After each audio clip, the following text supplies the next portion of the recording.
What's up, Yachi Girl Snow, the product, and we out here, man, with the B-Shine. What's up with it? I mean, really hearing it, like I think I listened to like Eminem and like Big Pun and like Biggie and Lauren, and it was like they had a story to tell and they wanted, you know what I'm saying? Like around the time I felt like, you know, I was kind of like misunderstood. My parents were going through divorce. It was like kind of shitty time. So I just wanted to kind of explain it, you know what I'm saying? So it's like, and I always had all these ideas in my head. When I was little, like I thought about like I wanted to write a book or a movie or something, you know, I wanted to kind of get them out. And then when I found out that I could just do it on a song, I was like, oh shit, okay. Well, I mean, I didn't really get into hip hop till I was like 17, 16, like, you know, rapping or whatever. Before that, it was like, I think I was like 14 when I actually listened to hip hop, you know. So it was, I definitely didn't like super grow up with it. I was more into like mariachi and like regional Mexican music and like, you know, Caribbean music. But when I mean, I remember just hearing Eminem's frustration, to be honest with you, and just feeling like, fuck yeah, that's how I fucking feel, you know? So I was like, that's how I want to fucking, you know, story tell. And then just, I'm really competitive, like in games and stuff. Like I'm like that girl that's like, no, fucking win, you know? So when I first started rapping, then I just wanted to be the best, you know. So I started hearing techniques and how it was, you know, rapped, and how like syllable placement and how many syllables rhyme and all this type of stuff. And then I just kind of wanted to like master it. So I just kind of kept trying to get better. I was on MySpace.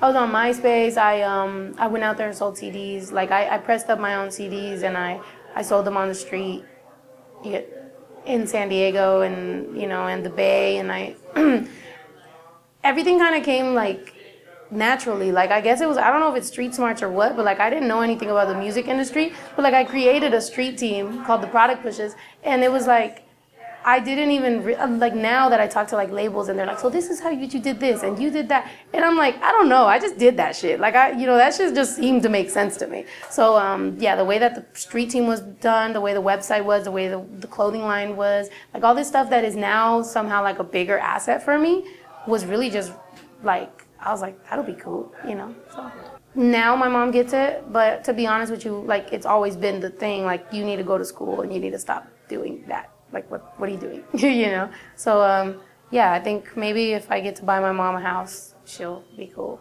Everything, I mean, I think just hip hop in general, the industry is very shitty sometimes, you know.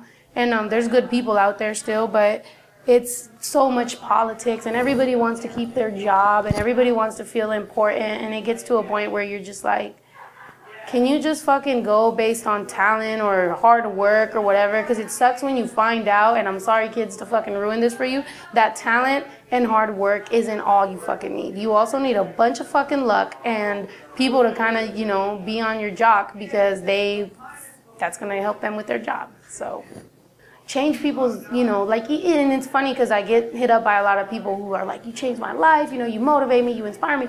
And I'm like, that's crazy, because like I don't really think about it like that. Like I don't, you know, I know I'm preachy sometimes and I'm like on Twitter like ranting and like, you guys better, you know, but sometimes, you know, like I have songs like Getting It and Ola and, you know, stuff like that where it's like just about drinking.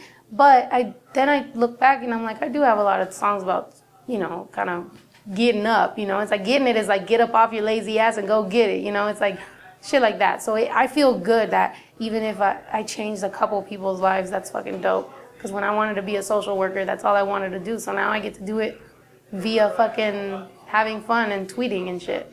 I want people to remember that I have earned all this shit, you know. Nobody picked me up and was like, oh, you know, you're going to be the girl in this crew and this is what's going to happen and we're going to do this for you and that for you. We have started everything from the ground up, and it feels good. And people have helped along the way, and I'm very grateful for everybody that's helped. But I do want to make sure that people know that, you know, as a rapper, you know, you hate when people try to be like, I made you, you know. It's like, you didn't make me. Like, you know, no individual person has ever came through and just done it. This was a fucking work in progress. This was my cousin, my brother, my family, everybody kind of joining together and helping me in this dream.